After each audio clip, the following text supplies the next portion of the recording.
नमस्कार। आकाशवाणी जयपुर अजमेर से प्रस्तुत है प्रादेशिक समाचार।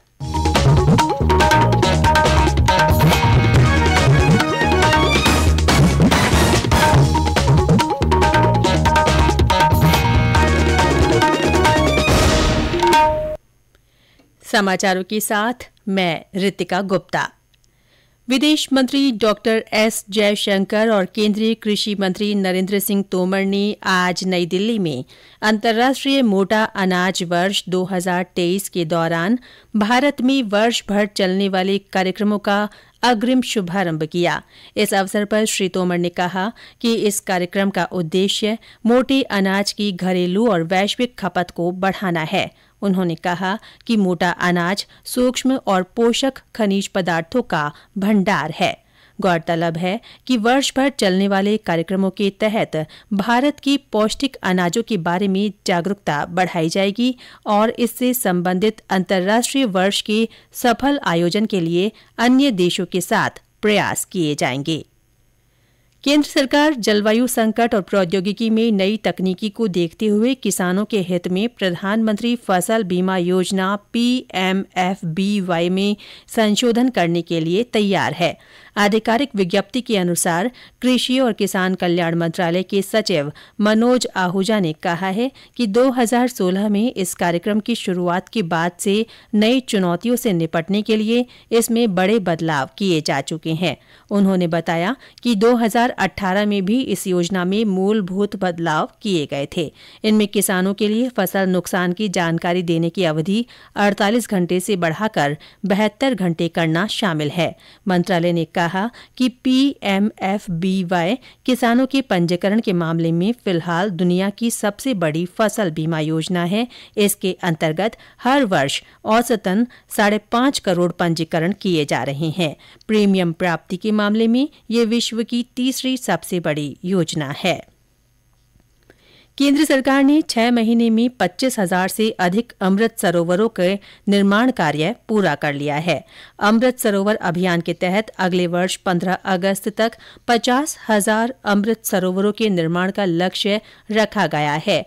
ग्रामीण विकास मंत्रालय के अनुसार इस महीने की 17 तारीख तक इन सरोवरों के निर्माण के लिए लगभग 90,531 स्थलों की पहचान की गई थी।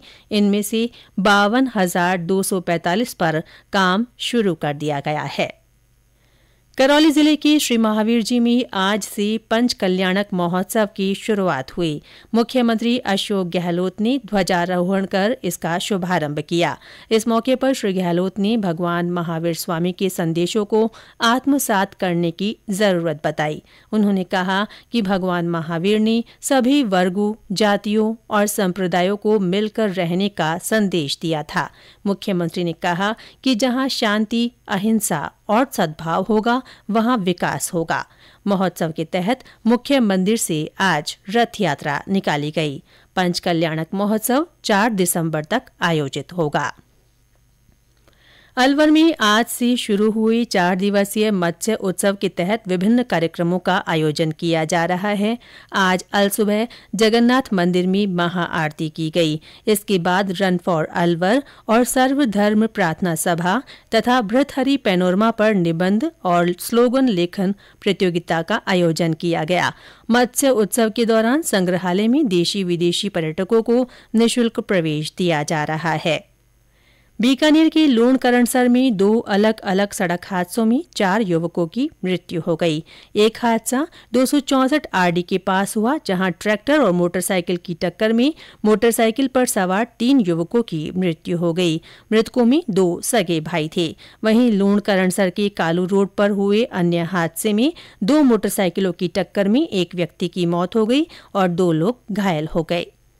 प्रदेश में लगातार तापमान में गिरावट से सर्दी जोर पकड़ रही है। इससे जनजीवन प्रभावित हो रहा है।